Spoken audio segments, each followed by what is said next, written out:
বন্ধ হয়ে যায়, তখন তার সম্পর্কটা তৈরি হবে নতুন ভাবে যে পরিশোধের দায়িত্ব নিয়েছে তার সাথে।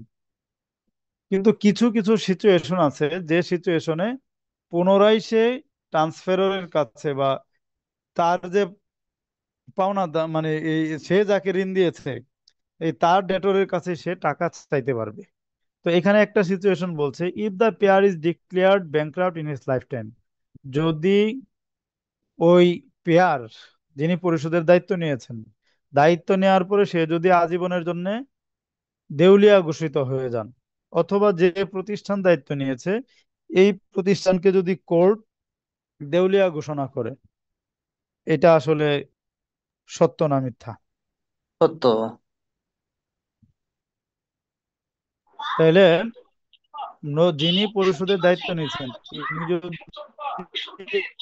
লাইফ টাইমের জন্য দেউলিয়া ঘোষিত ডেটরের কাছে টাকা চাওয়ার অধিকার তৈরি হবে। 81 নাম্বার, দ্য কন্ডিশনস অফ হাওয়ালা ইনক্লুড দ্য ফলোয়িং। হাওয়ালার কন্ডিশনস কোনগুলো? এক নাম্বার হচ্ছে ভ্যালিডিটি অফ হাওয়ালা requires the consent of all parties. যে তিনটা পক্ষের কথা আমরা বললাম, একটা হাওয়ালা কন্ট্রাক্ট ভ্যালিড হওয়ার জন্য সবারই সম্মতি লাগবে। 2 নাম্বার হচ্ছে ফর হাওয়ালা to be valid the transferor shall be a debtor to the transferee. যে হাওয়ালাটা ভ্যালিড হওয়ার জন্য ট্রান্সফেরির ডেটর হইতে হবে। 3 নাম্বার হচ্ছে দুইটাই, 3 নাম্বার হচ্ছে একটাও ঠিক। এটা হলো C number, A and B দুইটাই হবে। এ দুইটাই। এন্ড বি দুইটাই হবে, কারণ কোনো পক্ষ যদি অসম্মতি জ্ঞাপন করে তাহলে হাওলা হবে না। ট্রান্সফারি এটা যদি মাইনা না নেয় তাইলেও হাওলা হবে না, আবার পেয়ার যদি পরিশোধ করার দায়িত্ব না নেয় তাইলেও কিন্তু হাওলা হচ্ছে না। আর 2 নাম্বারে বলতেছে কি যে পাওনাদারের কাছে ট্রান্সফারের যদি টাকা ঋণগ্রস্ত না থাকে তাহলে তো আর এখানে হাওয়ালা করবে কি? হাওয়ালা করতে হলে তো ঋণ থাকা লাগবে। তো ঋণই যদি না থাকে তাহলে কিন্তু আর হাওয়ালা হয় না। তার মানে কি এটা? ও 80 80 জিজ্ঞাসা করেন, 80 তো বলছি আমরা ফলস, ট্রু বলছি, ওইটা 80টা ট্রু। আর 81টা হচ্ছে সি নাম্বার। দেখেন এবার 82 নাম্বার, আহমেদ ওস জায়েদ $5,000। তাহলে আহমেদ জায়েদের কাছে $5,000 পায়। Ahmed wants to settle this debt by instructing his friend Umar, who owes Ahmad $5,000 to pay Zayed directly. Ahmad doesn't inform or seek the consent of Zayed for this arrangement. Is this a valid hawala contract?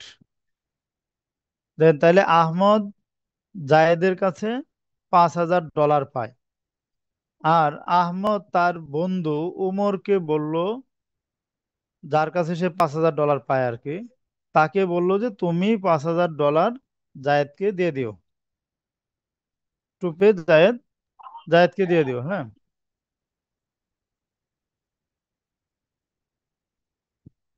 But এই যে জায়েদকে যে দিয়ে দিতে বলছে, জায়েদের কাছ থেকে কিন্তু কোনো অনুমতি নেয়নি বা তার কাছ তাকে কোনো ইনফরমেশনই দেয় নাই, তাহলে এটা হাওয়ালা হবে কিনা? হবে না, জানতে হবে। এটা হাওলা হ্যাঁ, কারণ হবে না এই কারণে, কারণ ট্রাই পার্টি কনসেন্ট লাগবে এখানে, তাই না? কনসেন্ট অফ তার থ্রি মানে পার্টিজ। এখানে জায়েদ যে ক্রেডিটর, তার কাছ তাকে যদি ইনফরমেশন না দেয়, তার সম্মতি না নিলে এটা এই হাওয়ালাটা আসলে ভ্যালিড হাওয়ালা হবে না। তাহলে এখানে উত্তর হবে কোনটা? ঢাকা ডি। এই ডি নাম্বারটা, হ্যাঁ, বিকজ হাওয়ালা requires the consent of all parties. যে হাওয়ালা হওয়ার জন্য সকল পক্ষেরই সম্মতি লাগবে। 83 number, an Islamic financial institution enters into a hawala contract to settle a debt on behalf of a client.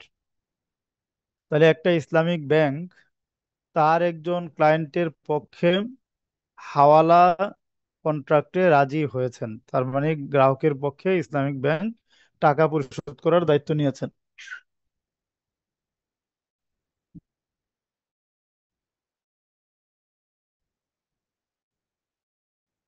The contract specifies that the debt will be become effective if the client secures a new business deal next month. এইখানে ইসলামী bank পরিশোধ করার দায়িত্ব নিচ্ছে, but Islami bank বলে দিছে যে next মান্থে যদি গ্রাহক তাদের সাথে একটা ট্রানজেকশন করে তাহলে এই হাওয়ালাটার দায়িত্ব তারা নিবে। Which of the following best describes this arrangement?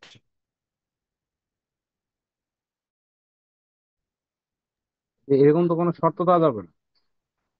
দেখেন এখানে মূল হইতেছে হয়েছে ইসলামী ব্যাংক হাওয়ালাতে রাজি হয়েছে বা শর্ত ভিত্তিক, যে যদি নেক্সট মান্থে তার সাথে একটা ডিল করে তাহলে তার ঋণটা ইসলামী ব্যাংক পরিশোধ করে দিবে। আদারওয়াইজ কিছু কন্ডিশনস আছে, যে মানে একটা মুহূর্তের জন্য এটা কিন্তু করে রাখা যায়, পোস্টপোন করে রাখা যাবে না বা শর্ত ভিত্তিক করা যাবে না।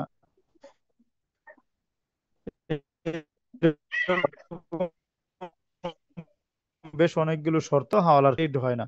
তো ইসলামী ব্যাংক যেহেতু এখানে শর্ত দিয়ে দিছে, তার মানে এই হাওলাটা ভ্যালিড হবে না। তাহলে এখানে দেখেন এ নাম্বারে বলছে the contract is void because the transfer is conditional আপন ফিউচার ইভেন্ট। এই এ নাম্বারই উত্তর হবে।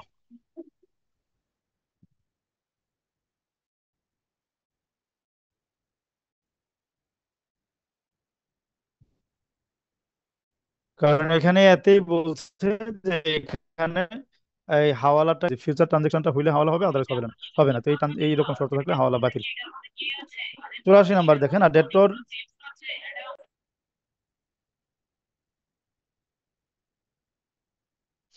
তাহলে 83 আনসার হচ্ছে A number.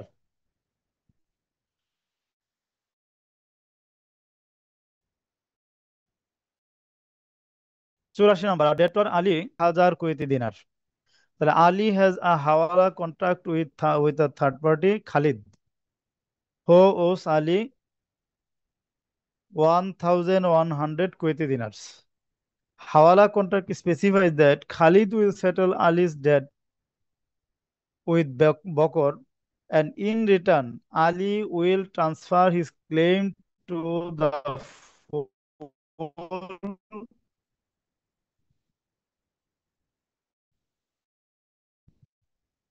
one third. Is this Hawala arrangement permissible? Then এখানে বলতেছেন যে আলী বকর আলীর কাছে,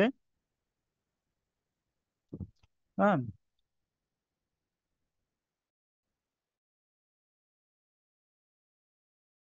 তাহলে বকর আলীর কাছে 1000 কুয়েতি দিনার পায়, আবার আলী খালিদের কাছে 1100 কুয়েতি দিনার পায়। তো এই ক্ষেত্রে আলী খালিদকে গিয়ে রিকোয়েস্ট করলো সে যাতে তার কাছে যে পাওনা টাকাটা আছে এই টাকাটা যাতে বকরকে দিয়ে দেয়। তাহলে দেখেন বকর আলীর কাছে পাইতো 1000 দিনার, আর আলী পায় খালিদের কাছে 1100 দিনার। বাট আলী এসে বলতেছে তার কাছে যা পায় সেটাই যাতে তার কাছে ট্রান্সফার করে দেয়া দেয়, তাকে দেয়া দেয়। তার মানে আলীর কাছে পাইতো 1100, খালিদের কাছে পাইতো 1100 দিনার। তো এই 1100 দিনারই আলী বলছে বকরকে দিয়ে দেওয়ার জন্য হাওয়ালার অংশ হিসাবে, যে এই টোটাল টাকাটা সে বকরকে দিয়ে দিবে, আর তার কাছে তার যে পাওনার অধিকারটা আছে এই অধিকারটা তিনি এই করে ফেলবেন, তার অধিকারটা আর থাকবে না। এখন এই অ্যারেঞ্জমেন্টটা আসলে ভ্যালিড?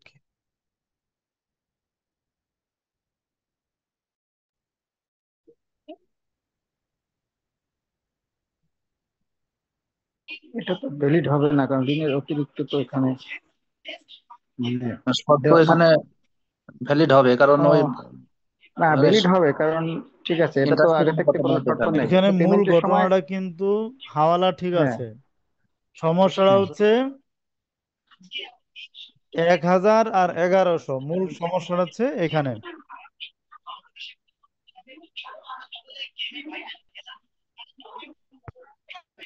যে আপনি কারো কাছ থেকে 1100 টাকা পরিশোধ করতেছেন, তাহলে এই যে অতিরিক্ত 100 টাকা দিচ্ছেন এটা কি সুদ হবে না? না এটা যদি সেটেলমেন্টের আগে থাকতে যদি এই ধরনের কোনো কন্ডিশন না থাকে, কাস্টমার মানে যদি সে পেমেন্টের সময় যদি কাউকে বেশি দেয়, মানে আগে থাকতে যদি এই ধরনের কোনো অ্যারেঞ্জমেন্ট না থাকে তাহলে তো এটা মানে ওই কথা ভ্যালিড কি হবে। বলছে এখানে? ওই কথা তো সেটা তো এখানে বলতে ক্লিয়ার করে সেটা নাই। সেটা কি বলতে হবে? শোনেন, কিছু বিষয় আছে ইন জেনারেল শরিয়ার নির্দেশনা, আরেকটা আছে কন্ডিশনাল শরিয়ার নির্দেশনা। জেনারেল নির্দেশনা সব ক্ষেত্রে প্রযোজ্য, আর কন্ডিশনাল নির্দেশনা ক্ষেত্র বিশেষে যদি ওই সিচুয়েশন আসে তাহলে ওই কন্ডিশন প্রযোজ্য হবে। এবং ওই conditionটা কিন্তু বলে দিবে, বিধানটাই প্রযোজ্য হবে। তো 1,000 টাকা নিয়ে সে 1,100 টাকা পরিশোধ করলে 100 টাকা শোধ হয়ে যাবে। তাহলে এটা জেনারেল কন্ডিশনের মধ্যে মানে পড়ে গেছে, কিন্তু মানে মানে স্পেশাল কোনো কন্ডিশন না এটা, হ্যাঁ। না, যদি এই যে স্পেশাল কন্ডিশন থাকতো তাহলে এখানে বলে দিত। যেমন ওই যে আচ্ছা। আমরা আগে একটা এর মধ্যে পড়ে আসছি না, যে মানে আগে হ্যাঁ, থেকে কোনো অ্যারেঞ্জমেন্ট ছিল না, এটা পার্ট অফ কাস্টমারি প্র্যাকটিস ছিল না, পার্ট অফ কন্ট্রাক্ট ছিল না, ওইরকম হ্যাঁ, কিন্তু এই ধরনের যদি ন্যারেটিভ থাকে তখন আমরা কিন্তু ওইটাকে বলে দিচ্ছিল, তাই না? হুম, তাহলে এই ধরনের ন্যারেটিভ থাকলে তখন আমরা ওই ধরনের অ্যান্সার করবো। আর এমনি জেনারেল ইস্যুতে এটা তো এমনি আসলে হ্যাঁ, শুট হয়ে যায়। জি। তখন ওইভাবে কনসিডার করবেন। আর হ্যাঁ, যদি হ্যাঁ। কোনো কিছু বলার না থাকে তাহলে শরিয়ার,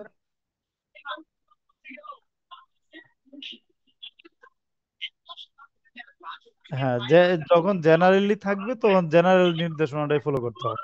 এখানে যেহেতু ওই স্পেশাল কিছু বলে নাই, তার মানে হচ্ছে এখানে 1,000ও আপনার এই অ্যারেঞ্জটাও ঠিক নাই। তাহলে দেখেন নদী উত্তর আছে দুইটা, no C number, no because the arrangement results in বক্কর receiving more than the amount of his original debt which is a form of রিবা, যে সে অরিজিনাল ডেটের চাইতে অতিরিক্ত নিচ্ছে, যেটা সুদের মতো। এইটাকে যদি নিষিদ্ধ করা না হয় জি। তাহলে এই প্রক্রিয়ায় কিন্তু মেকানিজম করে সুদের প্রচলন শুরু হয়ে যাবে, তাই না? শরিয়া ওকে, কিন্তু ক্লিয়ার। সুদ এবং মানে লাইক সুদ দুইটাই কিন্তু বন্ধ করে দেয়। তাহলে আমাদের হাওয়ালাও শেষ। হ্যাঁ, হাওয়ালা থেকে এখানে যে কয়টা প্রশ্ন আমরা পড়ছি মাইনুদ্দিন ভাই, প্রত্যেকটা প্রশ্ন একটু গুরুত্বপূর্ণ। হ্যাঁ, এখানে যদি সি বল। অপশনটা না থাকতো হুম, তাহলে তো ডি অ্যান্সার হতো। হুম, হ্যাঁ, হ্যাঁ, আমি হ্যাঁ, খাবো না, আমি তোমাকে দিচ্ছি। বিকজ হাওয়ালা is only for debts of the exact same amount. হ্যাঁ, এটা যদি না থাকতো তাহলে এটা হইতো।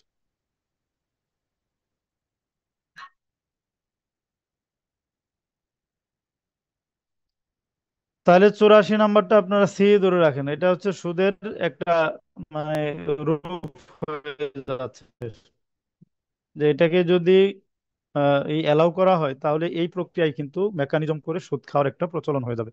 তো সেহেতু এটা হবে না। হাওয়ালার বিষয়ে আপনাদের আরো কোনো প্রশ্ন আছে কিনা? প্রশ্নের বাইরে এখানে যে কয়টা আমরা পড়ছি, বা যে কোনো স্ট্যান্ডার্ডে আপনার যদি যে কোনো প্রশ্ন, অবশ্যই আপনার প্রশ্ন করে উত্তর নিয়ে নেবেন। দেন মুরাবাহা, এখান থেকেও অনেকগুলি প্রশ্ন থাকে। মুরাবাহা, তারপরে ইজারা, তা সালাম, ইস্তিসনাম, আর হচ্ছে মুশারাকা, এইগুলি থেকে এক মুদারাবা, এইগুলি থেকে অনেকগুলো প্রশ্ন থাকবে।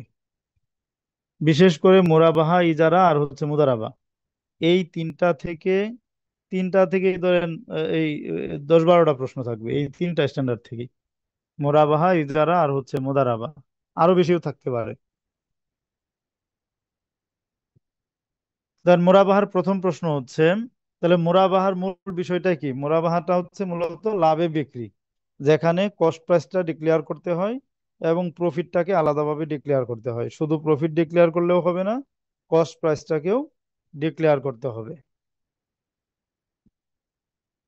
তার প্রথম প্রশ্ন হচ্ছে, the ruling for imposing on an customer who is the purchase order in the Murabaha contract a guarantee regarding the hazards that may affect the item such as damage and destruction during a period of shipment or storage.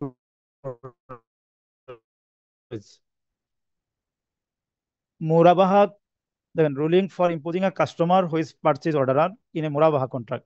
Then Murabaha contracটের ক্ষেত্রে purchase অর্ডারের উপর guarantee, মানে purchase অর্ডারের কাছ থেকে guarantee গ্রহণ করা। কিসের বিপরীতে?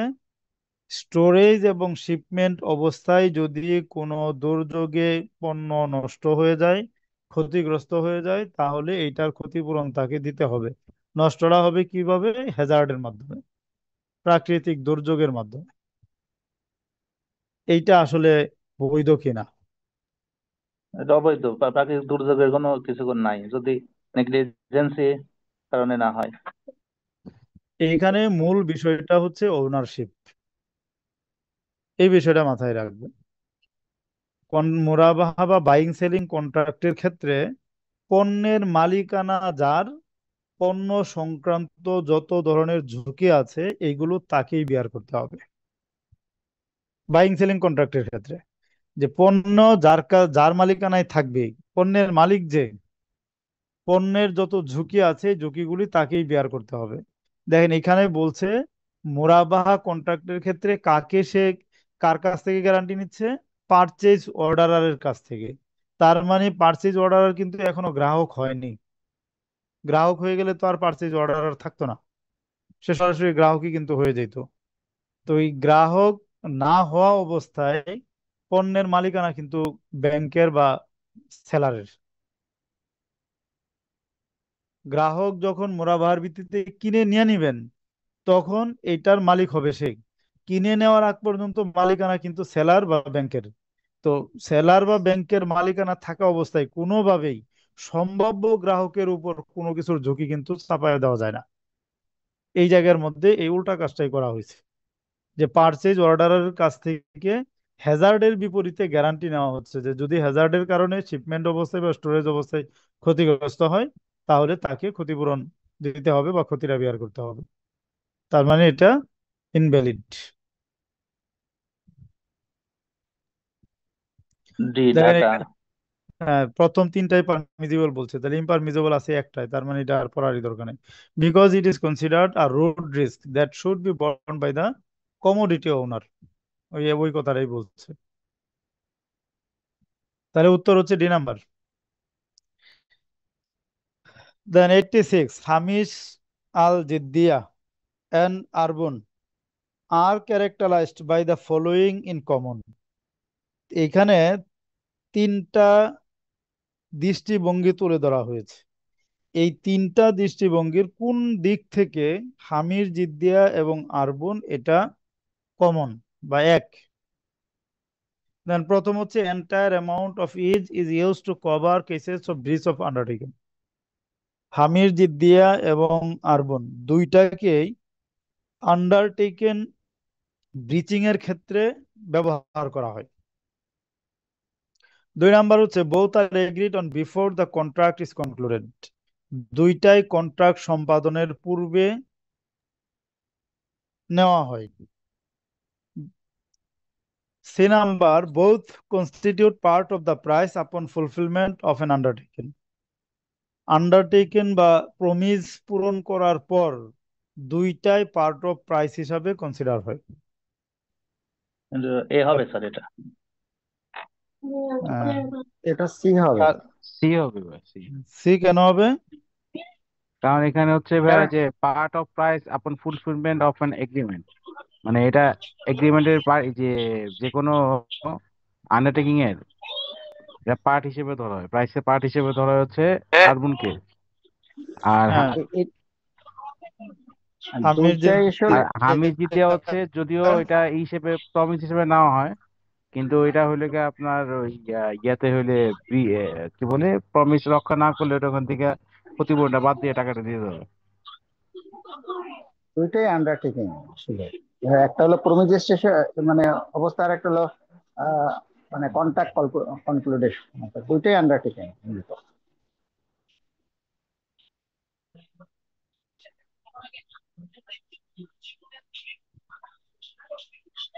আচ্ছা, এখানে দেখেন প্রথমটাতে বলছে যে হামির, জিদ্দিয়া এবং আরবন দুইটাই নেওয়া হয় কি পারপাসে?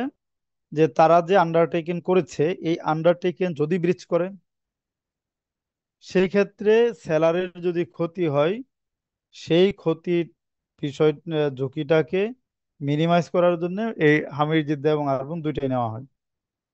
তাহলে এটা কিন্তু একদিক থেকে ঠিক আছে, কারণ হামির জিদ্দিয়া কি, যখন গ্রাহক এসে প্রমিস করতেছে যে মুরাবাহার ভিত্তিতে কিনে নেব, তো এই প্রমিসটা সে যদি পরবর্তীতে ভঙ্গ করে, তখন তো ব্যাংক পণ্য কিনে ফেললে ক্ষতিগ্রস্ত হতে পারে। এই ক্ষতির সম্ভাব্য যে ঝুঁকিটা আছে, ঝুঁকিটা মিনিমাইজ করার জন্য আরবন নিচ্ছে।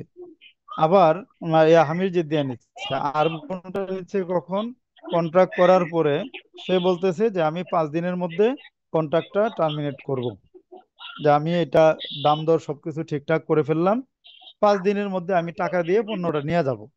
এখন সেলার চিন্তা করতেছে যদি 5 দিনের মধ্যে নেওয়া না যায়, কারণ সে যে বললো 5 দিনের মধ্যে নেওয়া যাবে, তার মানে এই 5 দিন কিন্তু এই অ্যাসেটটা আর সে কাউকে অফার করতে পারবে না। আর এই 5 দিনের মধ্যে তো দামও কমে যেতে পারে, কারণ সে যদি কিনে না নেয় সেক্ষেত্রে 5 দিনের মধ্যে যদি দাম কমে যায়, তার তো একটা লস হতে পারে। সেই জন্য সে বললে যে ঠিক আছে, আপনি যেহেতু 5 দিনের মধ্যে নিয়ে নেবেন বলছেন, তো আমাকে কিছু টাকা অ্যাডভান্স দেওয়া যান।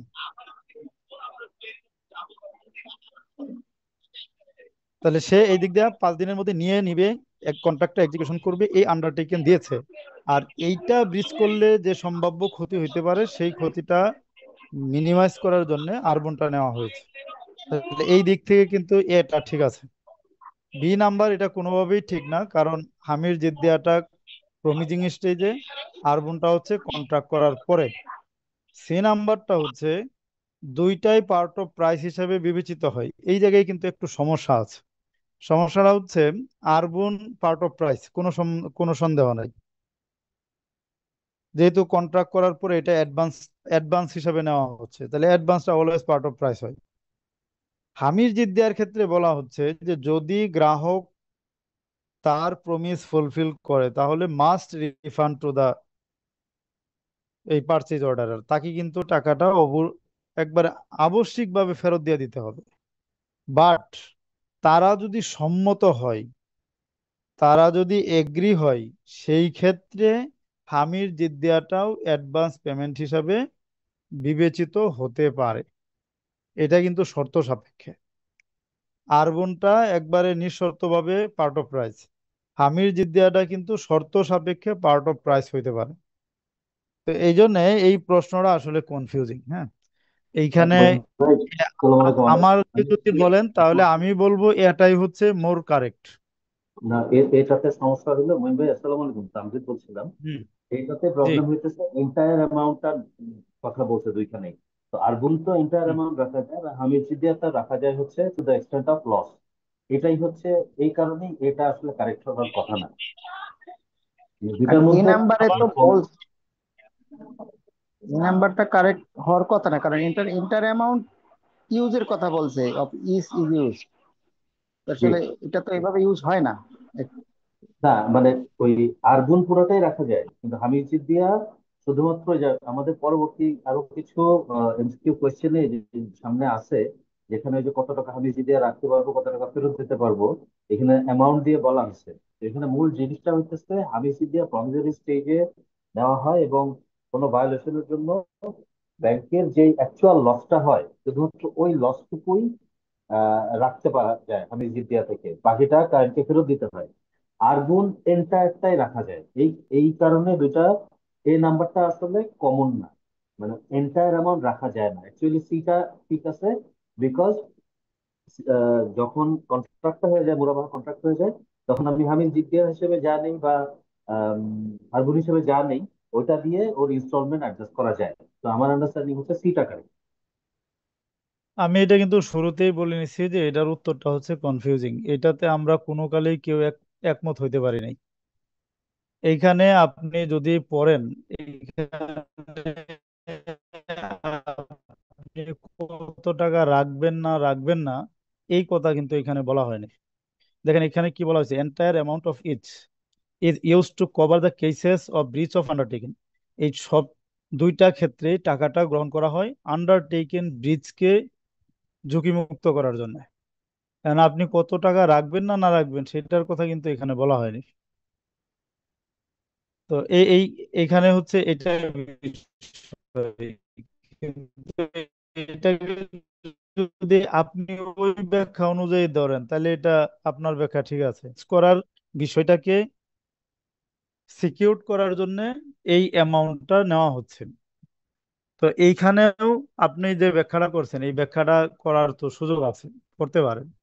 আবার এইখানেও কিন্তু আপনার বলার সুযোগ নেই, কারণ হামিদ দেওয়ার ক্ষেত্রে স্পষ্ট বলা আছে মাস্ট রিফান্ড। যেমন আপনার যদি আমরা এই যে স্ট্যান্ডার্ডে সরাসরি যাই,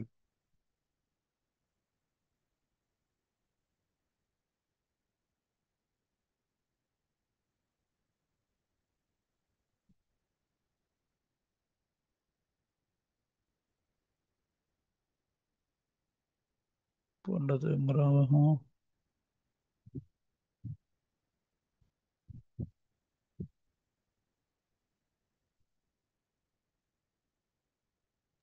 টু ফাইভ থ্রি।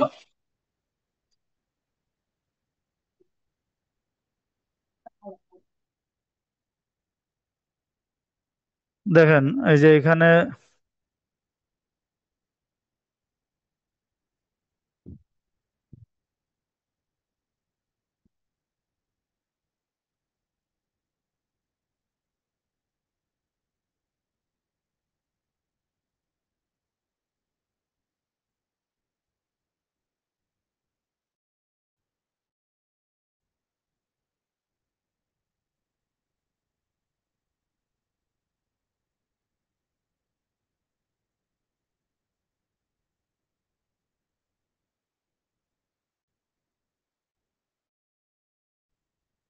দেখা যায় এখানে when the customer has fulfilled his promise and executed the contract of Murabaha, institution must refund Hamid Jiddiya to the customer.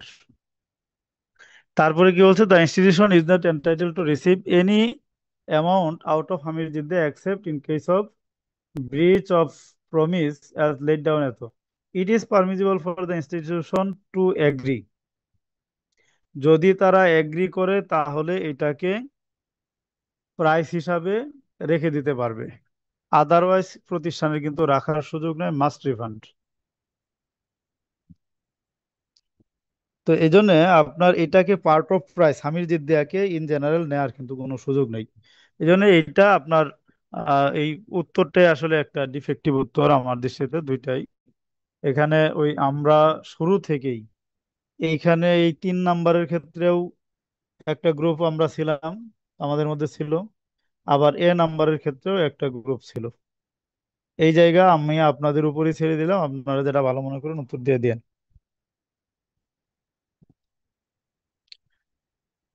দেন 87 আমরা পড়ি, if the customer who is a purchase orderer in the Murabaha contract provides a Hamir Jiddiya and then he fulfills his promise to the IFI and executes the contract of Murabaha to the purchase orderer in case. Then প্রশ্নের মধ্যে বলতেছি if the customer who is a purchase orderer in the Murabaha contract provides Hamir Jiddiya, তাহলে হামির জিদ্দিয়া সে দিল, then he fulfills his promise to IFI এবং তার প্রমিসও fulfil করলো এবং সে মুরাবাহা কন্ট্রাক্টও করে ফেললো, এই ক্ষেত্রে এখন কি হবে?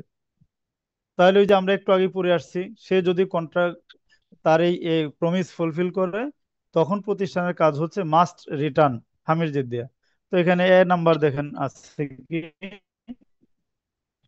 the IFI must return the security deposit to the customer after deducting। তার মানে এখানে ডিডাক্টিং এর কিন্তু সুযোগ নাই, যেহেতু তার প্রমিস ফুলফিল করছেন, তাহলে নাম্বার হবে না।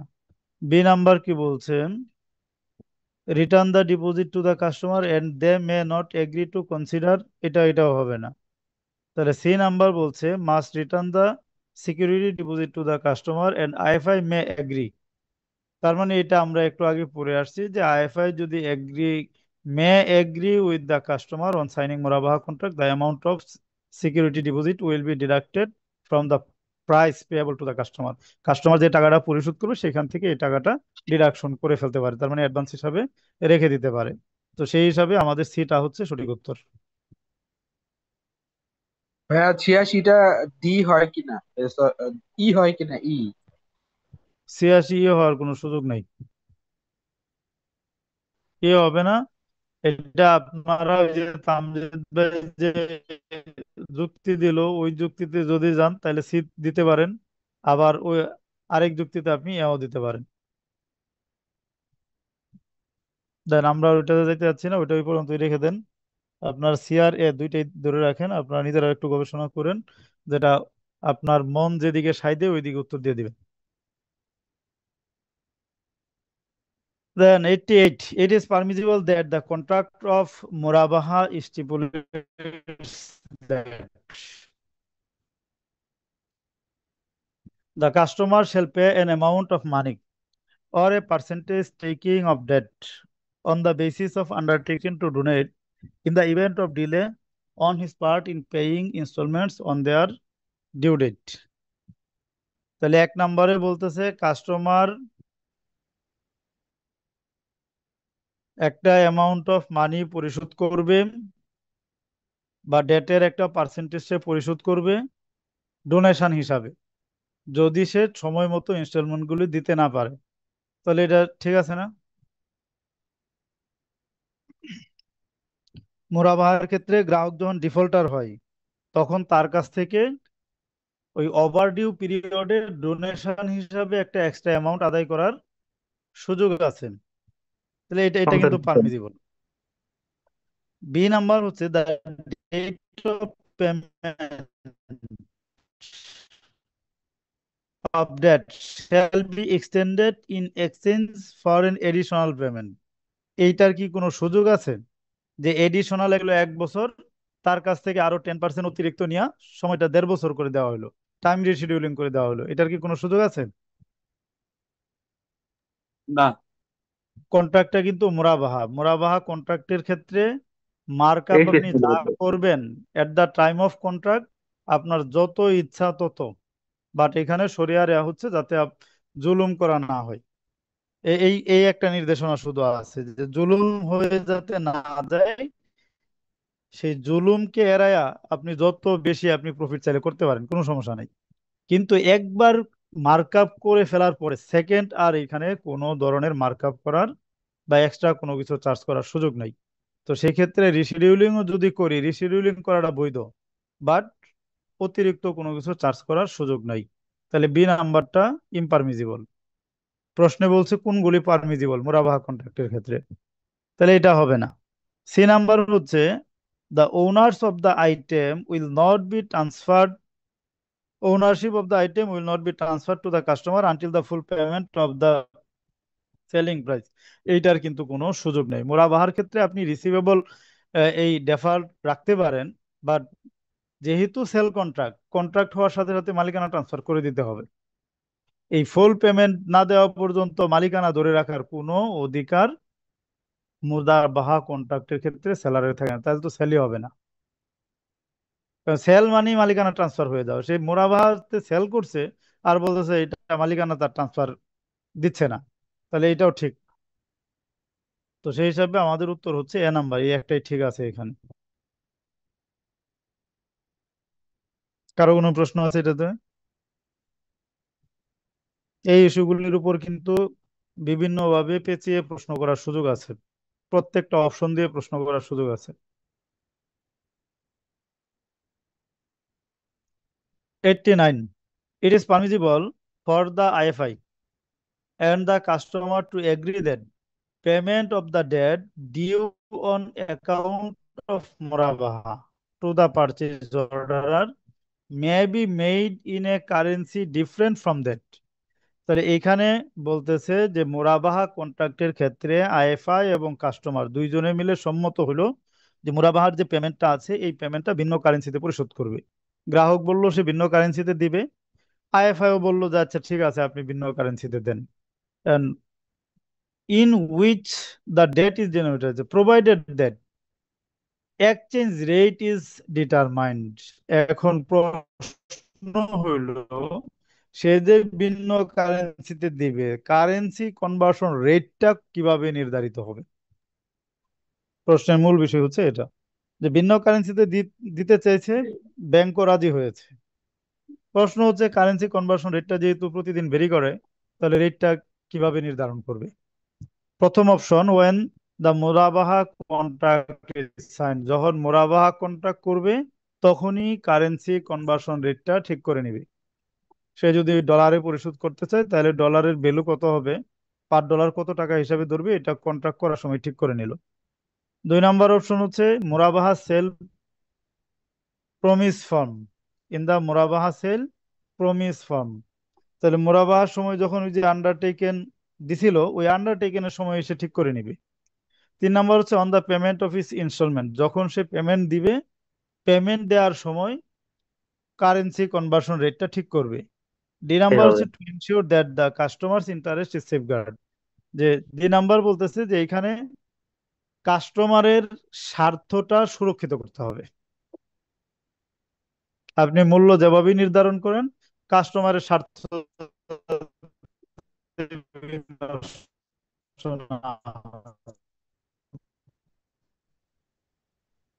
অপশন কোনটা ঠিক?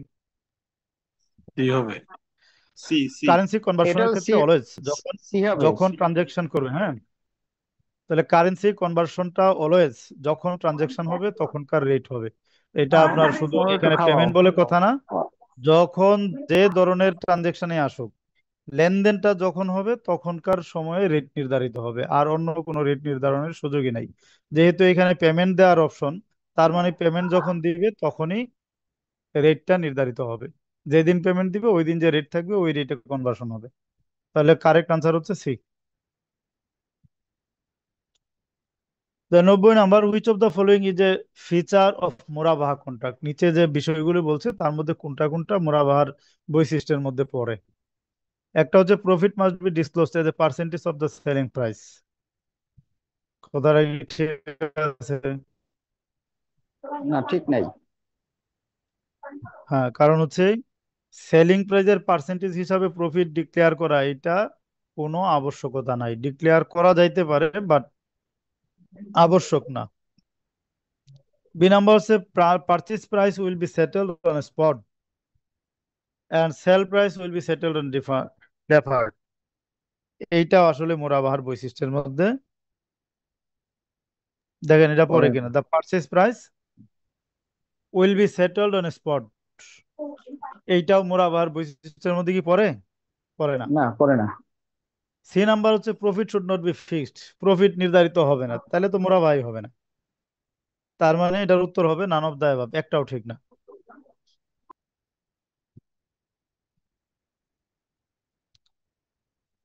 91, is it a must for an Islamic bank to purchase an item only in response to its customers application? No.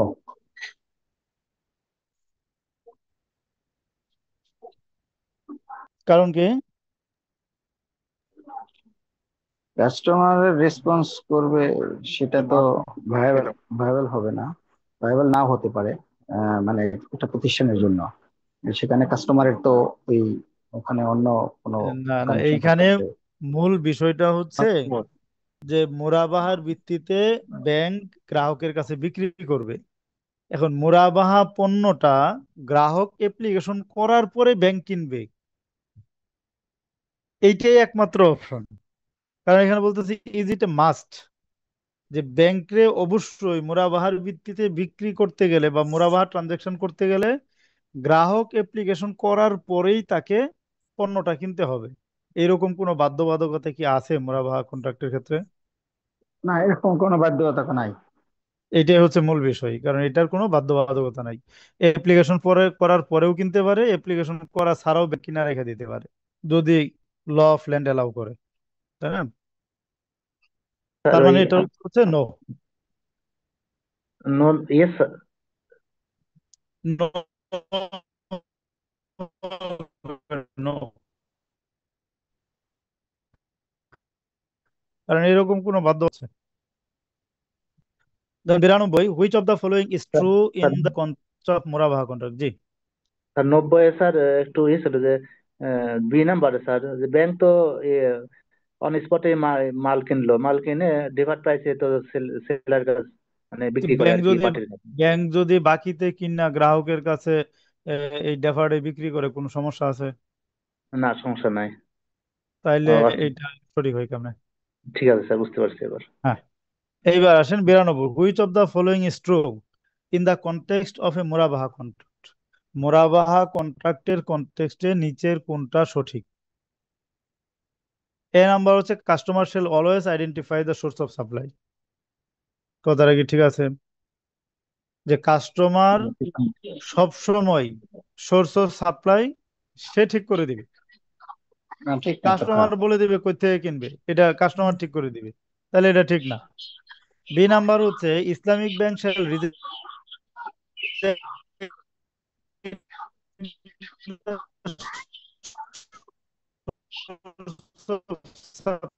Identified by the supplier by the customer. Customer যে সাপ্লায়ারের কথা বললো ব্যাংক এটা reject করে দিবে, এটাও কি ঠিক আছে?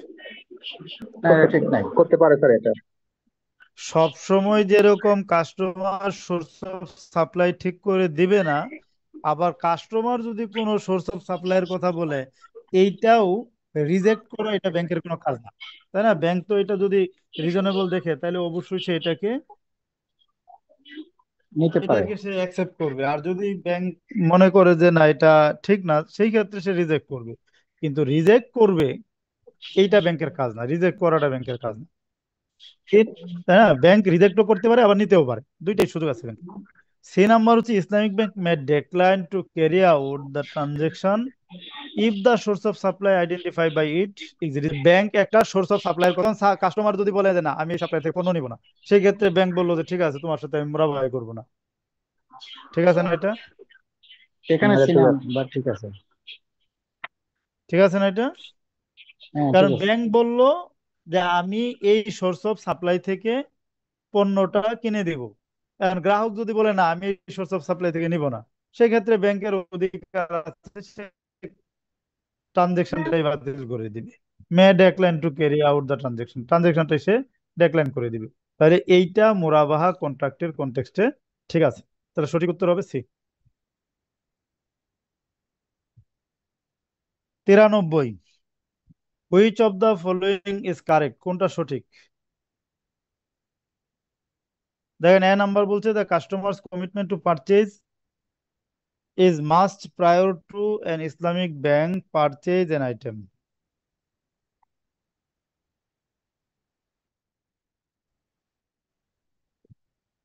যে ইসলামিক ব্যাংক আইটেম কেনার আগে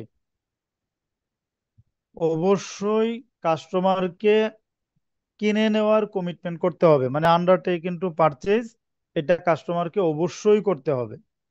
এটা করার কি আবশ্যকতা আছে? না, এটা তো কাস্ট- অফার, কামটা ঘর পরে সেটা হয়। আমরা আমাদের হ্যাঁ, আমরা আমাদের রিস্ক মিনিমাইজ করার জন্য গ্রাহকের কাছ থেকে আন্ডারটেকিং টু পারচেজ আমরা নেই, কিন্তু এইটা আসলে শরিয়ার কোনো আবশ্যকতা নাই। আমরা রিস্ক ফ্যাক্টর মিনিমাইজ করার জন্য এটা নিচ্ছি, তার মানে এটা ঠিক না। বাবা, তাহলে বি নাম্বার বলতেছে it is not an Islamic bank's responsibility to prepare documents pertaining to customers commitment to purchase। এই যে কাস্টমার যে আন্ডারটেকিং টু পারচেজটা দিবে, এইটা তৈরি করে দেওয়া এটা ব্যাংকের দায়িত্বের মধ্যে পড়ে না। এটা কি ঠিক আছে? It is not an Islamic bank's না, ঠিক responsibility নেই। to prepare documents pertaining to customers commitment to purchase. Customer যে ডকুমেন্টস গুলি দিবে এইগুলো ব্যাংকের পক্ষ থেকে তৈরি করে দেওয়া এটা ব্যাংকের রেসপন্সিবিলিটির মধ্যে পড়ে না। এটাও ঠিক না, কারণ এইগুলি ব্যাংকেরই তৈরি করে দিতে হবে। গ্রাহককে যদি তৈরি করতে বলা হয় তাহলে এমন কিছু করবে যেটা আসলে মানে ব্যাংকের কোনো কাজে আসবে না। সি নাম্বার হচ্ছে the Islamic bank may have a standard application form for the customer to express purchase commitment. তাহলে গ্রাহক যে আন্ডারটেকিং টু পারচেজটা দিবে এইটার একটা স্ট্যান্ডার্ড ফর্ম ব্যাংকের কাছে থাকতে পারে, যে গ্রাহক সাইন করবে, বাস কন্ট্রাক্ট এই আন্ডারটেকিংটা এক্সিকিউশন হয়ে গেল। ডি নাম্বার বলতেছে a single set of documents can not contain the customer's request to purchase and commitment to purchase. তার মানে এইখানে যে অপশনগুলো বলছে তার মধ্যে শুধু সিটাই হচ্ছে সি নাম্বার সঠিক, আর বাকি সঠিক। কোনোটাই সঠিক না। কারণ ডি নাম্বারে বলছে যে সিঙ্গেল সেট অফ ডকুমেন্টস, এটা ক্যান নট কন্টেন্ট। এই ক্যান নট যদি না বলতো তাহলে ডিটাও সঠিক হওয়ার একটা সুযোগ ছিল, ক্যান নট বলার কারণে এই ডিটাও সঠিক। তাহলে সঠিক একমাত্র হচ্ছে সিটা, বাকি সবগুলোই ভুল। 94, then which of the following is permissible? A number হচ্ছে proforma invoice is addressed either to the customer or Islamic bank. এই যে আপনার প্রাইস কোটেশনটা আমরা নেই, এই প্রাইস কোটেশন কাস্টমারের নামেও হইতে পারে, ইসলামিক ব্যাংকের নামেও হইতে পারে। বি নাম্বার হচ্ছে the offer of sale to have validity for a limited period. এই প্রাইস কোটেশনের একটা নির্দিষ্ট সময় পর্যন্ত তার ভ্যালিডিটি থাকবে। সি নাম্বার হচ্ছে supplier to provide either a general offer or specific offer. Supplier একটা জেনারেল অফারও দিতে পারে, একটা স্পেসিফিক অফারও দিতে পারে। ডি নাম্বার হচ্ছে all of the above. All of the above হওয়ার কথা। All of the above. হ্যাঁ, কারণ এই সবগুলোই ঠিক আছে, তাই না? যে এই এই প্রাইস কোটেশন ব্যাংকের নামেই হইতে হবে নট নেসেসারি, কিন্তু বাংলাদেশের কনটেক্সটে আমরা কিন্তু গ্রাহককে সব সময় বলি ও প্রাইস কোটেশন আনবেন আপনি ব্যাংকের নামে, ক্যাশ মেমো আনবেন আপনি ব্যাংকের নামে। আউফিতে কিন্তু সোজা বলে দিছে যে গ্রাহককে যদি আমরা এই বাইং এজেন্ট করি তাহলে ক্যাশ মেমো গ্রাহকের নামে হইতে পারে, ব্যাংকের নামে হওয়াটা জরুরি না। কিন্তু আমরা কিন্তু বাংলাদেশের কনটেক্সটে কি সবাইরে বাধ্য করতেছি যে আপনারা ক্যাশ মেমো অবশ্যই ব্যাংকের নামে আনবেন। আসলে এটা কি ব্যাংকের নামে আনা কি জরুরি? জরুরি না কিন্তু। কারণ আপনি বাইং এজেন্ট যখন করবেন তখন বাইং এজেন্ট তো তার নামেও কিনতে পারে। আর জেনারেল অফার হচ্ছে যদি প্রাইস কোটেশনের কারো নাম না থাকে তাহলে জেনারেল অফার, আর যদি কারো নাম থাকে তখন হচ্ছে স্পেসিফিক অফার।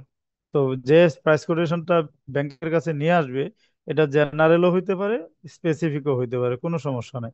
আর টাইম লিমিট তো থাকবেই। এই তিনটা বিষয়ই খুব গুরুত্বপূর্ণ। দেন 95 number, which of the following is correct. আমরা আজকে মোরাবাহাটা শেষ করেই আমরা আজকে শেষ করবো ইনশাআল্লাহ। মোরাবাহাতে অনেক প্রশ্ন মনে হইতেছে। ওরে সর্বনাশ।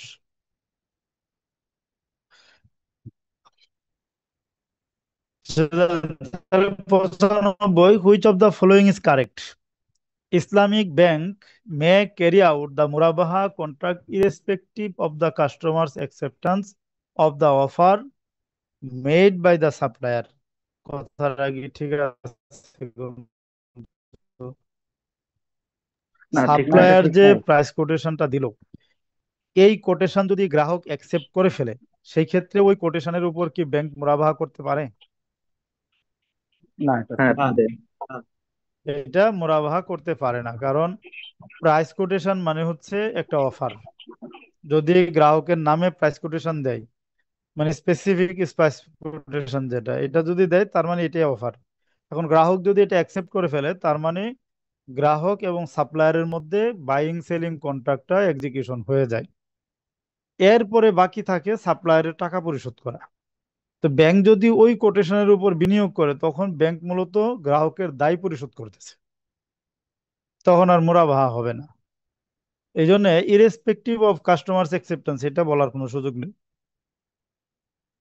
কাস্টমার অ্যাকসেপ্টেন্স করলে তাহলে আর ব্যাংক মুনাফা করতে পারবে না। কাস্টমার যদি অ্যাকসেপ্ট না করে যেভাবে কোটেশনটা পাইছে এইভাবে ব্যাংকের কাছে নিয়ে আসে, সেই ক্ষেত্রে ব্যাংক ওই কোটেশনের ভিত্তিতে মুনাফা কন্ট্রাক্ট করতে পারবে। বি নাম্বার হচ্ছে if the customer accept offer of the supplier the contract between supplier and customer become invalid. এইটাও ঠিক নেই, তাই না? কাস্টমার যদি সাপ্লায়ারের অফারটা অ্যাকসেপ্ট করে ফেলে সেই ক্ষেত্রে সাপ্লায়ারের সাথে কাস্টমারের যে এই কন্ট্রাক্ট এটা তো ভ্যালিড, তাই না? কিন্তু এখানে বলতেছে যে সাপ্লায়ারের সাথে কাস্টমারের কন্ট্রাক্টটা ইনভ্যালিড।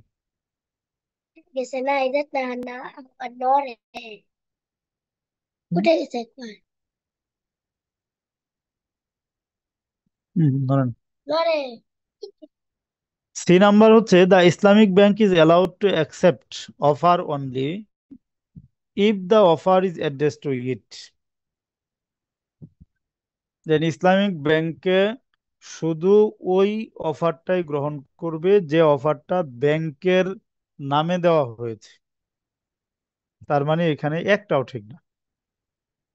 তাহলে সঠিক উত্তর হচ্ছে নান অফ দ্য অ্যাবাভ। কারণ ব্যাংক এই প্রাইস কোটেশন যদি গ্রাহকের নামে হয় সেখানেও কিন্তু ব্যাংক মোরাবাহা করতে পারে। 96 in case of murabaha to the purchase order which of the following is a permissible way of obtaining guarantee from the customer regarding the good performance by the supplier? মোরাবাহা কন্ট্রাক্টের ক্ষেত্রে এই যে এইখানে অপশনগুলো বলছে, এই অপশনগুলোর মধ্যে কোনটা পারমিজিবল অপশন যেটা সাপ্লায়ারের গুড পারফরমেন্সের উপর ব্যাংক গ্রাহকের কাছ থেকে নিতে পারে? তাহলে 1 নাম্বার অপশন হচ্ছে guarantee is in the customers personal capacity, যে কাস্টমার যদি তার পার্সোনাল ক্যাপাসিটিতে গ্যারান্টি দেয় তাহলে ব্যাংক এই গ্যারান্টিটা নিতে পারবে। বি নাম্বার হচ্ছে guarantee is in the customer's capacity as the purchase orderer, customer যদি পারচেজ অর্ডারের ক্যাপাসিটিতে মানে এজ এ পারচেজ অর্ডারার সে যদি গ্যারান্টি দেয় তাহলে ব্যাংক গ্যারান্টিটা নিতে পারবে। অথবা সি নাম্বার হচ্ছে the guarantee is in the customers capacity as the agent of the Islamic bank, bank যদি তাকে এজেন্ট নিয়োগ করে এবং সে যদি এজেন্টের ক্যাপাসিটিতে সাপ্লায়ারের গুড পারফরমেন্সের উপর গ্যারান্টি দেয় তাহলে এটা পারমিজিবল। আর নান অফ দ্য অ্যাবাভ। তাহলে এখানে আমরা আসলে কোনটা পারমিজিবল হিসাবে পার্সোনাল আমরা ক্যাপাসিটি। এখানে তো কাস্টমারের পার্সোনাল ক্যাপাসিটিতে আমরা মানে গ্যারান্টিটা নিব। তার মানে এ নাম্বারটাই হচ্ছে সঠিক উত্তর, কারণ কাস্টমার যদি পারচেজ অর্ডারার হিসাবে দেয় তার মানে গ্রাহক হিসাবে সে দিতেছে, এটাও ভ্যালিড না। আবার এজেন্ট হিসাবেও যদি দেয়, এজেন্ট হিসাবে তো গ্যারান্টি দেওয়া এমনিতেই ভ্যালিড না। শুধু স্বাধীনভাবে পার্সোনাল ক্যাপাসিটিতে যদি দেয় সেই ক্ষেত্রেই এটা পারমিজিবল হবে, আদারওয়াইজ পারমিজিবল হবে না। 97 which of the following is A correct treatment of হামির জিদ্দিয়া। তাহলে হামির জিদ্দিয়ার কারেক্ট ট্রিটমেন্টটা কি? এক হচ্ছে রিফান্ডেড টু দ্য কাস্টমার আপন এক্সিকিউশন অফ দ্য মুরাবাহা কন্ট্রাক্ট, যে মুরাবাহা কন্ট্রাক্ট এক্সিকিউশন হয়ে গেলে তারপরে ব্যাংক এটা গ্রাহকের কাছে ফেরত দিয়ে দিবে। 2 নম্বর হচ্ছে this is adjusted with the price payable by the customer, customer যে টাকাটা পরিশোধ করতে হবে কাস্টমারের ওই টাকা থেকে অ্যাডজাস্ট করে ফেলবে। যেহেতু কাস্টমার এই পণ্যের মূল্য পরিশোধ করবে তার কাছে একটা রিসিভেবল ক্রিয়েট হবে, এই রিসিভেবলের সাথে অ্যাডজাস্ট করে ফেলবে। 3 নম্বর হচ্ছে damages suffered by the institution is deducted from this, all of the all above. Of the all of all the of the হ্যাঁ, যে কোনোটাই হইতে পারে, তাই না? যে কাস্টমার যদি মুরাবাহা কন্ট্রাক্ট করে তাহলে তাকে ফেরত দিয়ে দিবে, এটাও ব্যাংক করতে পারবে। আবার যদি এগ্রি হয় তাহলে প্রাইসও অ্যাডজাস্ট করতে পারবে। আবার যদি ক্ষতিগ্রস্ত হয় সেক্ষেত্রে ক্ষতির টাকাটাও কেটে রাখতে পারবে। এই কথাগুলি কিন্তু মনে রাখেন, এইগুলি এইভাবে না এসে অন্যভাবে কিন্তু দিতে পারে। 98 which of the following is correct statement.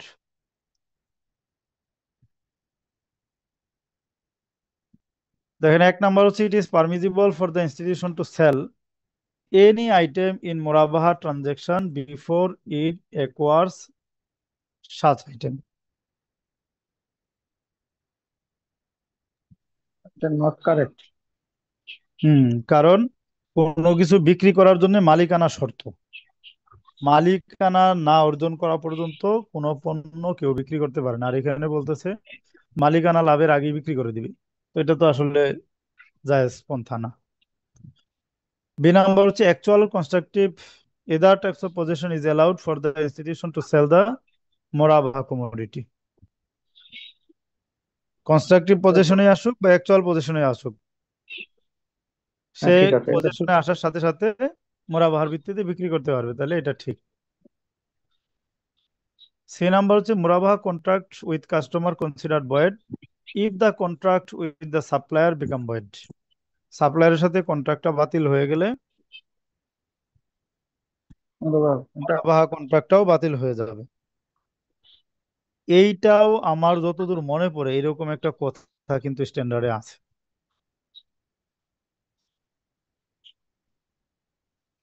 যে সাপ্লায়ারের সাথে যদি কন্ট্রাক্ট বাতিল হয়ে যায় জি ভাই, তাহলে এটা আছে এই মুরাবাহা কথাটা। কন্ট্রাক্টটাও বাতিল হয়ে যাবে। তার মানে বি আর সি দুইটাই কিন্তু কারেক্ট। এখানে বিও কারেক্ট, সিও কারেক্ট, এটাই শুধু ভুল। এটা তারপরে আপনারা একটু দেখে নেন, আমার যতদূর মনে পড়ে এরকম একটা কথা স্ট্যান্ডার্ডে আছে, যে আছে আচ্ছা ভাই, আছে সাপ্লায়ারের সাথে ঠিক আছে। কন্ট্রাক্ট বাতিল হয়ে গেলে হ্যাঁ, মুরাবাহা মোরবা কন্ট্রাক্টটা বাতিল কন্ট্রাক্ট হয়ে অত এখানে যাবে। হ্যাঁ, এটা আছে। হ্যাঁ, তার মানে এই দুইটাই সঠিক আর কি, যেহেতু আপনার এই এটা ভুল, এই যে বিআরসি দুইটাই কারেক্ট, যে কোনো একটা উত্তর দিলে আসলে হয়ে যাবে।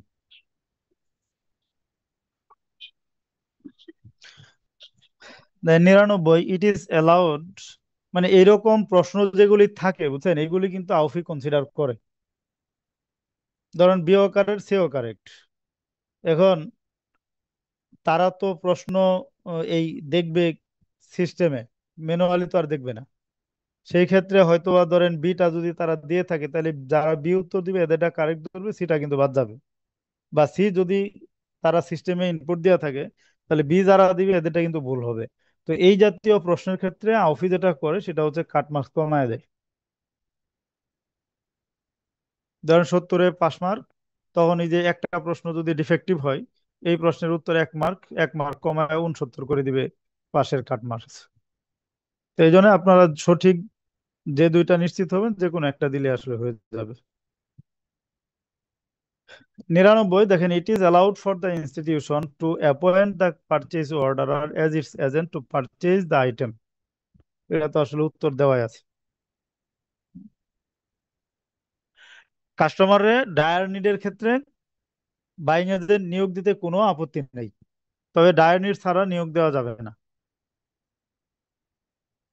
অ্যাকশন, হ্যাঁ দেখেন, which of the following is considered as a constructive position. Constructive position কোনটা? জাহাঙ্গীর ভাই, জাহাঙ্গীর ভাই, হ্যাঁ, আগের কোশ্চেনটায় তো ডায়ানিডির তো কথা নেই। যদি ডায়ানিডির কথা না থাকে তারপরে তো এটা ইন জেনারেল হবে। ধরে নেবেন, জায়েজ ধরে নেবেন, যেহেতু জায়েজের অপশন আছে। আচ্ছা ঠিক আছে। জায়েজের অপশন যেহেতু আছে, জায়েজটা ধরে নেবেন আর কি। হ্যাঁ, আচ্ছা দেখেন, কনস্ট্রাকটিভ পজিশন কোন কোন পদ্ধতিতে নিশ্চিত হবে। বিল অফ লেডিং যদি হাতে আসে, certificate of storage issued by warehouse, এই সার্টিফিকেট যদি আপনার হাতে আসে, তারপর এটি item place at the acquirer's disposal so as to enable him to deal with its at his will even though no physical delivery has taken place. যদি বিকৃত পণ্য পারচেজারের ডিসপোজালে দিয়ে দেওয়া হয়, সে যদি ওই পণ্যটা তার ইচ্ছা মতো সে ডিল করতে পারে, ফিজিক্যাল পজিশন তার আসুক বা না আসুক, এইটা ঢাকা হইলেও কি দিন। তার, তার মানে অল অফ দ্য অ্যাবাভ। কারণ এই ক্ষেত্রেও যেমন আপনার এই বড় বড় কোম্পানির ক্ষেত্রে এরকম হয়, যে ডিউ কাটে, ডিউ কাটার সাথে সাথে কি তার যে মালগুলি আছে কোম্পানির মধ্যেই তার নামে আলাদা করে একটা সাইডে রেখে দেয়, এবং ওই মাল কিন্তু আর কেউ ধরতে পারে না, এবং সে চাইলে ওইখানে রেখে কিন্তু আবার মাল বিক্রি করে দিতে পারে। তার মানে তার ফিজিক্যাল পজিশনে না আসা অবস্থায়ও সে কিন্তু ওই মালটা বিক্রি করে দেওয়ার সুযোগ তার পাচ্ছে, তার ডিসপোজালে দিয়ে দেওয়ার কারণে। তো ডিসপোজালে দিয়ে দিলেও এটা কনস্ট্রাকটিভ পজিশন হয়ে যাবে, that means all of the above. Then which of the following is correct? Islamic bank may force the client to purchase. আচ্ছা, ব্যাংক কি গ্রাহককে কোনো সময় পণ্য ক্রয় করার জন্য ফোর্স করতে পারে? না, পারে না। তাহলে এটা ভুল। The Islamic bank has right over the murabaha price even if the murabaha transaction was not executed. তো মুরাবাহা কন্ট্রাক্টই যদি না হয়, তাহলে মুরাবাহা প্রাইসের উপর ব্যাংকের রাইটটা কিভাবে প্রতিষ্ঠিত হবে? এটা কি সঠিক সম্ভব? এটাও সঠিক, সম্ভব। কারণ মুরাবাহা কন্ট্রাক্ট না হওয়া পর্যন্ত কোনো মুরাবাহা রিসিভেবলই ক্রিয়েট হয় না। সি নাম্বার হচ্ছে Islamic bank has right only over the actual damage suffered by it due to non fulfilment of promise by the customer. Customer যদি তার প্রমিস ফুলফিল না করে, সেই ক্ষেত্রে যতটুকু ক্ষতি হবে সেই ক্ষতি পরিমাণ টাকার উপর তার একটা রাইট ক্রিয়েট হবে। এটা ঠিক আছে। এটা ঠিক আছে, হ্যাঁ।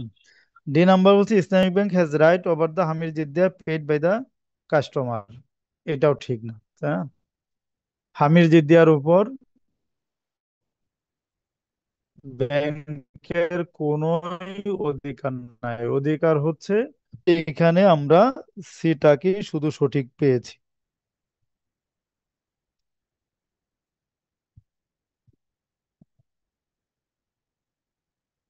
এবার আসেন 102 নাম্বার প্রশ্ন, সিনারিও বেস প্রশ্ন এটা।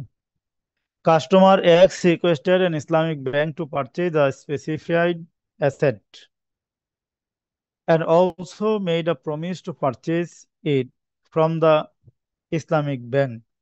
Customer provided a Hamir Jiddiya of currency unit 10,000. দেখেন, গ্রাহক ব্যাংকের কাছে আসছে, ব্যাংকের কাছে এসে সে মুরাবাহার ভিত্তিতে কিনে নেওয়ার অঙ্গীকার করছে এবং সে হামির জিদ্দিয়া হিসেবে 10,000 টাকাও জমা দিয়েছে হামির জিদ্দিয়া হিসাবে। এরপরে ব্যাংক 2.5 লাখ টাকা দিয়ে তার যে পণ্যগুলো কিনতে বলেছে সেই পণ্যগুলো কিনেছে। কেনার পরে গ্রাহককে ইনভাইট করেছে যে এখন আসেন মুরাবাহা কন্ট্রাক্ট করে আপনি মালামালগুলো নিয়ে যান। বাট কাস্টমার কি করলো? সে এই কন্ট্রাক্ট এক্সিকিউশন করতে রিফিউজ করলো, প্রত্যাখ্যান করলো। সে বলল যে না, আমি তো আগে বলেছিলাম, বাট এখন আর দরকার নাই, আমি আর কোনো পণ্য নিচ্ছি না। তো সে যখন রিফিউজ করলো, রিফিউজ করার পরে ইসলামিক ব্যাংক এই পণ্যগুলি থার্ড পার্টির কাছে 2,45,000 টাকায় বিক্রি করে দিল। এখন এই সিচুয়েশনে দেখেন, ব্যাংকের কাছে সে প্রমিস করেছে, ব্যাংক তার কাছ থেকে 10,000 টাকা হামির দিয়ে নিয়েছে। নেয়ার পরে পণ্যটা কিনছে 2.5 লাখ টাকা দিয়ে। সে না কেনার কারণে এই পণ্য থার্ড পার্টির কাছে বিক্রি করছে 2,45,000 টাকা। এখন এই ক্ষেত্রে ইসলামিক ব্যাংক কি করবে? দেখেন, Islamic bank will claim 2.5 lakh টাকা, গ্রাহকের কাছ থেকে 2.5 লাখ টাকা ক্লেম করবে। বা এখানে বলছি ইসলামিক ব্যাংক ক্লেম 5,000 টাকা ফ্রম কাস্টমার। আর এটা সে ঠিক আছে। এটা কি ঠিক আছে? আচ্ছা, এইবার আসে হ্যাঁ, সি নাম্বার।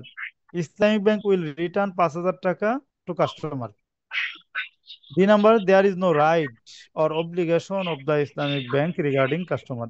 এই কাস্টমারের সাথে ব্যাংকের কোনো রাইটস এবং অব্লিগেশনই নাই। কি হবে? দেখেন, এই জায়গার মধ্যে উত্তরটা হবে সি। কারণটা হচ্ছে হামির জিদ্দিয়া যখন দিয়েছে গ্রাহক, এরপরে আর গ্রাহকের কাছে টাকা ক্লেম করার কিছু নাই। ক্ষতি হবে, ক্ষতি সমপরিমাণ টাকা কেটে রাখবেন, বাকিরা ফেরত দিয়ে দিবেন। আর যদি ধরেন হামির জিদ্দিয়া যা দিয়েছে ক্ষতি তার চেয়েও বেশি, সেই ক্ষেত্রে অতিরিক্ত টাকাটা গ্রাহকের কাছে ক্লেম করবেন। হামির জিদ্দিয়া থাকা অবস্থায় গ্রাহকের সাথে আর কোনো কথা বলারই দরকার নাই, কারণ এই টাকা তো নেওয়াই হয়েছে। সে প্রমিস ভঙ্গ করলে ক্ষতি হইলে ক্ষতিপূরণ আদায় করার জন্য। এই কারণে এই বি নাম্বারটা সঠিক না, কারণ এখানে ব্যাংকের ক্লেম করার কিছু নেই। বরং ব্যাংক তার কাছ থেকে যে হামির জিদ্দিয়া নিছে ওইখান থেকে লস পরিমাণ টাকাটা কেটে রেখে বাকি টাকাটা ফেরত দিয়ে দিবে। এটা হচ্ছে ব্যাংকের কাজ। তারে আর জিজ্ঞাসা করতে যাবে না, কিচ্ছু না। 2.5 লাখ টাকা দিয়ে কিনছে, 2,45,000 বেচছে, 5,000 টাকা loss হয়েছে। 10,000 থেকে 5,000 কেটে বাকি 5,000 টাকা সে ফেরত দিয়ে দিবে। তার মানে সঠিক উত্তর হচ্ছে C.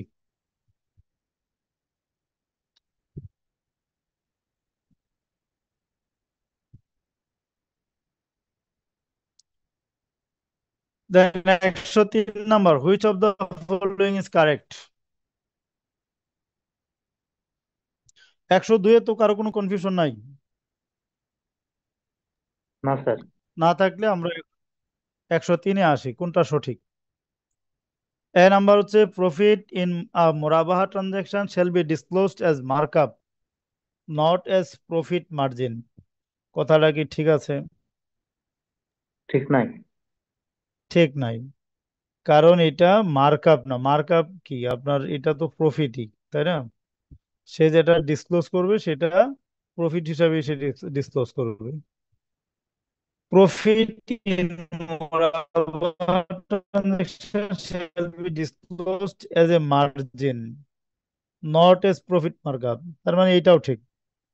Profit in a murabaha transaction can be disclose as either markup or profit margin. There is no need to disclose. তার মানে এখানে দেখেন, সে মার্কআপ হিসাবেও এটাকে ডিসক্লোজ করতে পারে, আবার সে প্রফিট মার্জিন হিসাবেও ডিসক্লোজ করতে পারে। যে কোনো একভাবে ডিসক্লোজ করলেই তো হচ্ছে। সেই হিসাবে সেটা হচ্ছে কারেক্ট। আর ডিতে বলছে there is no need to disclose, না করলে তো এটা মোরাবাহাই হবে না। এটা অ্যান্সার দেওয়া আছে। ও, এটারও আনসার দেওয়া আছে, আমি এটা খেয়াল করিনি, দেখছেন? তাহলে এটা সি নাম্বার, কারণ প্রফিটটা ডিসক্লোজ করতে হবে। আপনি কি মার্কআপ হিসাবে করবেন নাকি প্রফিট হিসাবে করবেন এটা আপনার ব্যাপার, বাট একভাবে করলেই হইল। প্রথম দুইটাতে একটাকে অ্যালাউ করা হয়েছে, আরেকটাকে মানে রিফিউজ করা হয়েছে, এই কারণে প্রথম দুইটা ভুল। ডি ডি নাম্বারে বলেছে যে ডিসক্লোজ না করলেও তো প্রবলেম নাই। ডিসক্লোজ না করলে তো মোরাবাহাই হবে না। বাদ হবে না। মোরাবাহাতে তো ডিসক্লোজ করতেই হবে, এটা আবশ্যক। মোরাবাহার স্বতন্ত্র বৈশিষ্ট্য এটা, যে মুরাবাহার একটা স্বতন্ত্র বৈশিষ্ট্য হচ্ছে কস্টিং প্রাইস প্রফিট দুইটাকে আলাদা আলাদা ভাবে ডিসক্লোজ করতে হবে। দেন 104, a client approaches an Islamic bank to acquire a car. Bank, without purchasing the car, first signs a murabaha contract with the client, promising to sell the car to them for a fixed price plus profit, and then proceeds to buy the car from the dealership. Is this transaction permissible according to office standard? Then bank, গ্রাহক ব্যাংকের কাছে এসে একটা গাড়ি ক্রয় করতে বলল, যে ব্যাংক এই গাড়িটা কিনলে তারপরে তার কাছ থেকে গ্রাহক গাড়িটা মোরাবাহার ভিত্তিতে কিনে নেবে। তো ব্যাংক তারপরে তার সাথে সরাসরি মোরাবাহা কন্ট্রাক্টটা করে ফেলছে। মোরাবাহা কন্ট্রাক্টের মধ্যে কত টাকা প্রফিট, কত টাকা এই পারচেজ প্রাইস, দুইটাই ঠিক করে ফেললো। করার পরে ব্যাংক ডিলারের কাছ থেকে গাড়িটা ক্রয় করলো। তাহলে এই প্রক্রিয়াটা কি সঠিক?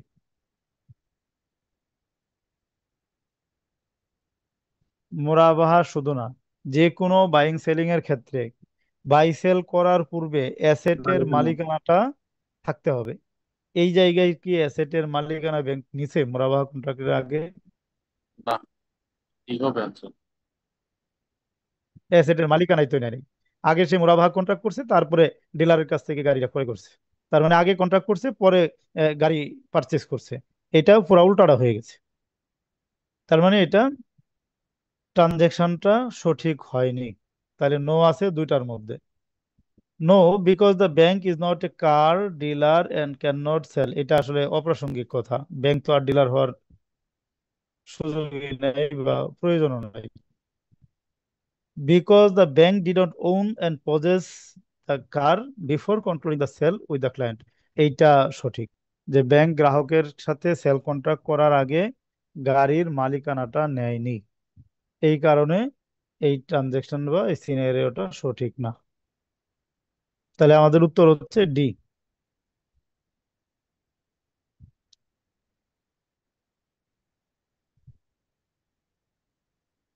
এবার আসে আমরা 105 number. An Islamic bank agrees to sell a commodity to a client on a murabaha basis. The bank's purchase price from the supplier is $10,000 and profit margin is set at 5%. তাহলে 10,000-এর 5% ধরছে প্রফিট, 10,000 হচ্ছে costing price. However, the bank fails to disclose the original cost price to the client. What is the status of the transaction?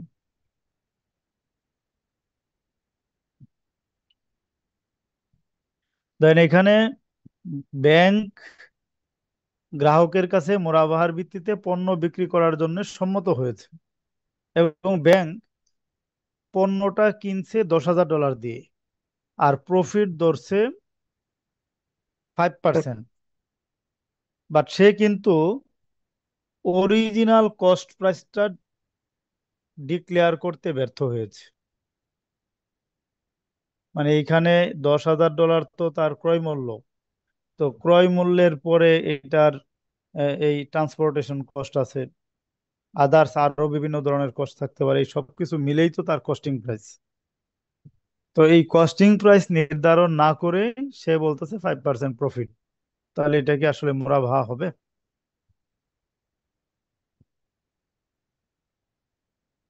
হবে না। তাহলে এটা মুরাবাহা হবে না। দেখেন আমরা অপশনগুলি একটু পড়ি। Transaction is valid as long as the total deferred price is clearly stated in the contract. Total deferred price যদি আপনার এতে বলে, কন্ট্রাক্টে বলে, তারপরেও তো এটা ভ্যালিড হবে না, কারণ প্রফিট এবং কস্টিং প্রাইস এই দুইটাকে আলাদা আলাদাভাবে ডিক্লেয়ার করা হয়নি যেহেতু।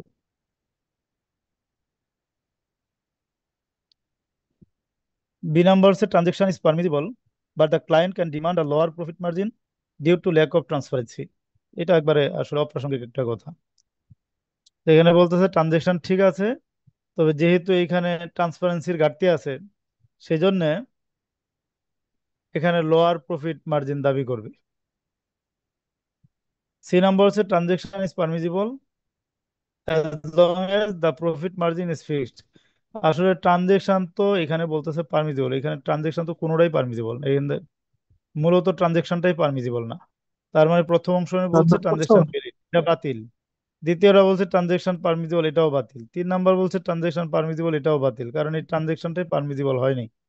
ডি নাম্বার বলতেছে transaction is not a murabaha and is not permissible because the seller didn't disclose cost price.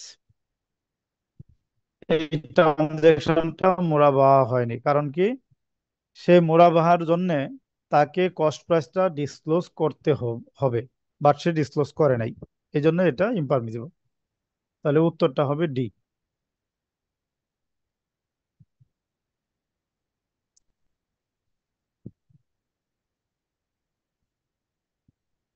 একশো ছয় number, what is the purpose of wa'd in murabaha to the purchase orderer transaction and what is the ruling according to AUFI? এই যে আমরা মুরাবাহা ট্রানজেকশনের ক্ষেত্রে undertaking two purchase নেই, ওয়াদ বিশ শিরা নেই, এইটার শরিয়া রুলিংটা কি?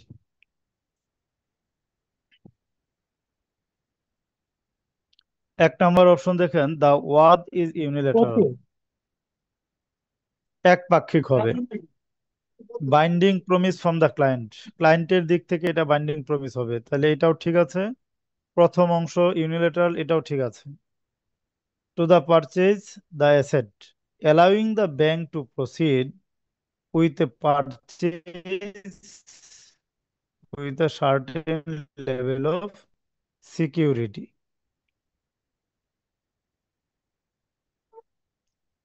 তাহলে allowing the bank to proceed the purchase, আমরা এই ওয়ার্ডটা নিয়ে মূলত ব্যাংকরে, এই ব্যাংক যে পণ্যটা কিনবে মুরাবাহার ভিত্তিতে বিক্রি করার জন্য, সেইটার জন্য তাকে আমরা এটা আসলে একটু সিকিউরিটি দিচ্ছি, যে আমি ওয়াদা দিচ্ছি আপনি কিনেন, আমি আপনার কাছ থেকে কিনে নিব। সবগুলি কথা ঠিক আছে না? প্রমিস ফ্রম দ্য ক্লায়েন্ট, ক্লায়েন্টের দিক থেকে এটা বাইন্ডিং প্রমিস, এটাও ঠিক আছে। আর ওয়াদের মাধ্যমে মূলত ব্যাংকে পণ্য ক্রয় করার ক্ষেত্রে একটা সিকিউরিটি প্রদান করা হয়, এইটাও আসলে ঠিক আছে। তার মানে প্রথম উত্তরটা সঠিক। বাকিগুলি আমরা একটু দেখি। The wa'd serves as a preliminary loan, আর আমাদের পড়া দরকার নেই। ওয়াদ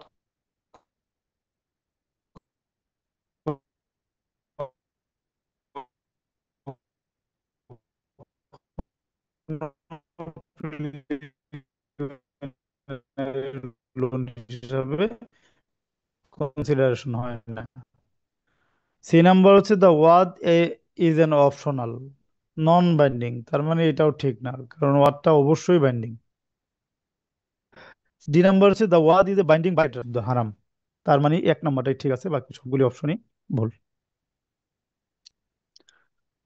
7 নাম্বার হচ্ছে 107, a murabaha contract has been signed and the client, who is now the debtor, defaults on an installment payment. According to AUFI, what is the permissible action for the Islamic financial institution to take regarding the outstanding debt? তাহলে ব্যাংকের সাথে মুরাবাহা contract হয়ে গেছে, ব্যাংকের receivable create হয়েছে ব্যাংকের পাওনা create হয়েছে, এবং এই অবস্থায় একটা ইনস্টলমেন্ট পরিশোধ করতে গ্রাহক ডিফল্টার হয়েছেন। সেই ক্ষেত্রে আউটস্ট্যান্ডিং ডেট যতটুকু আছে তার কাছে পাওনা, সেই আউটস্ট্যান্ডিং ডেটের ক্ষেত্রে ইসলামিক ফাইন্যান্সিয়াল ইনস্টিটিউশনস পারমিজিবল কি কি অ্যাকশন সে নিতে পারবে। নাম্বার আইএফআই মে আইএফআই মে এটা আসলে renegotiate the contract and charge a higher profit margin on the remaining debt. এইটা আসলে সঠিক না, হবে না। কারণ ব্যাংক এই আবার নেগোশিয়েট করে তার এই রিমেইনিং ডেটের পরিমাণ বাড়ায় দিবে, এইটার কোনো সুযোগ নাই। বি নাম্বার হচ্ছে IFI can charge a late payment fee that is fixed and not a percentage of the outstanding amount. তা আইএফআই কোনো ধরনের লেট পেমেন্ট ফিও চার্জ করতে পারবে না, কারণ লেট পেমেন্ট ফি চার্জ করাটা এটাও বৈধ না। তাহলে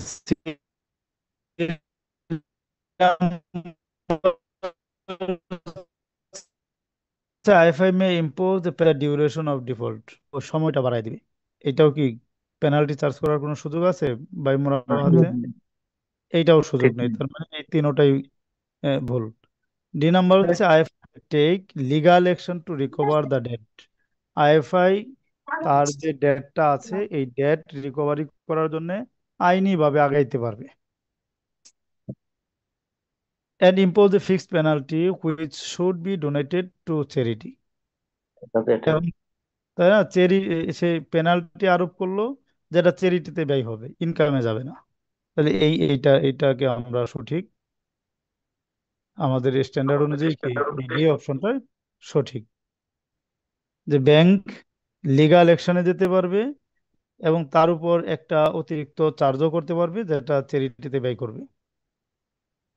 তাহলে 107 হচ্ছে ডি নাম্বারটা উত্তর হবে ডি। এবার আসেন আজকের আমাদের লাস্ট প্রশ্ন, এরপরে আমরা আজকে রেখে দিব।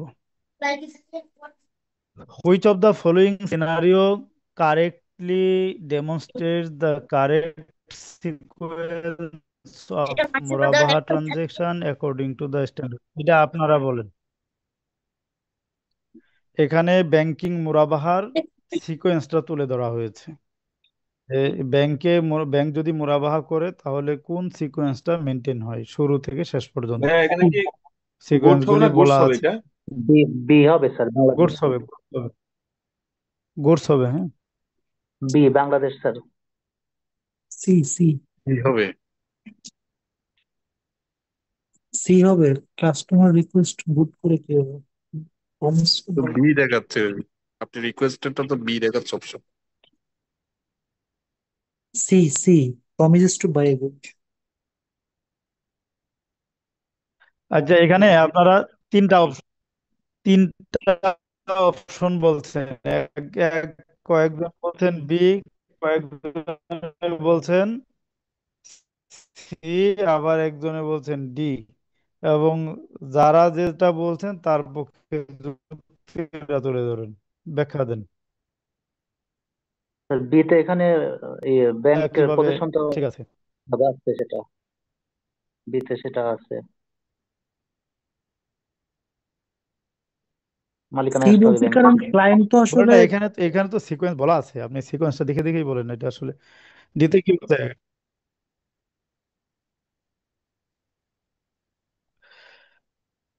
হচ্ছে ক্লায়েন্ট আমাদের কাছে আসে, সে কোনো একটা বুকস কিনবে, তারপর হচ্ছে আমরা, হ্যালো, আচ্ছা, এখন আপনি স্ট্যান্ডার্ড বাদ দেন, আমরা আমরা ব্যাংকিং এ যারা প্র্যাকটিস করি এইটাই দেখেন, প্রথমে কি হয়, গ্রাহক ব্যাংকের কাছে আসে, এসে সে অ্যাপ্রোচ করে যে আমি ব্যাংকের কাছ থেকে এই পণ্য মুরাবাহার ভিত্তিতে কিনতে চাই। এরপরে আমরা কি করি, সে যে বললো তার মুখের কথার উপর তো আমরা আসলে ডিপেন্ড করতে পারি না, কারণ এখানে আর্থিক ট্রানজ্যাকশন হবে, লাভ লসের বিষয় আছে। সেই জন্যে আমরা যাতে সম্ভাব্য ক্ষতিটা এড়াইতে পারি, সেই জন্য তাকে বলি যে আপনি যে বলছেন, তাহলে আপনি একটা আন্ডারটেকেন দেন, একটা আন্ডারটেকেন নেই। আন্ডারটেকেন নেয়ার পরে আমরা মার্কেট থেকে পণ্যগুলি সংগ্রহ করি। সংগ্রহ করার পরে তার সাথে আমরা মুরাবাহা কন্ট্রাক্ট করি। মুরাবাহা কন্ট্রাক্ট করার পরে আমরা তাকে গোর্সগুলির ট্রান্সফার দিয়ে দিই, এবং তার নামে আমরা একটা রিসিভেবল ক্রিয়েট করি। এটাই তো হয় নাকি? এখন এইখানে আসেন কোন সিকোয়েন্সটা আসলে এটা টোটালটা মেনটেন করা হয়েছে। এক নম্বরে বলছে bank requires a goods on its own, the bank signs murabaha contract with the client. এটা আসলে সঠিক সিনারিও না। এটা সাধারণ ব্যবসা বাণিজ্যের ক্ষেত্রে প্রযোজ্য, বাংলাদেশের কনটেক্সটেও প্রযোজ্য না, কোনো ব্যাংক কোনো ক্ষেত্রেই প্রযোজ্য না। কারণ ব্যাংক সবসময় মানে ব্যাংক কোনো সময় পণ্যের ডিলিংস করে না। তো এইখানে বলতেছে যে ব্যাংকের মালিকানায় আগে থেকে পণ্য আছে, তো ব্যাংকের মালিকানায় কখনোই পণ্য থাকে না, তার মানে এটা ভুল, মানে এই সিকোয়েন্সটা ঠিক না। বি নাম্বারে এসে বলছে ক্লায়েন্ট রিকোয়েস্ট গুডস, যে ব্যাংকের কাছে এসে গ্রাহক আগে গুডসের ব্যাপারে রিকোয়েস্ট করে, ব্যাংক তারপরে কি করে, purchase the goods from supplier, সাপ্লায়ারের কাছ থেকে পণ্যগুলি কিনে, এরপরে bank takes ownership or position of the goods, সাপ্লায়ারের কাছ থেকে কেনার পরে ব্যাংক নিজের পজিশনে নেয়, নেয়ার পরে bank sells the goods to the customer in a murabaha contract, murabaha কন্ট্রাক্টের ভিত্তিতে ওই পণ্যটা গ্রাহকের কাছে বিক্রি করে। এইটার সিকোয়েন্সটা কিছুটা ঠিক আছে।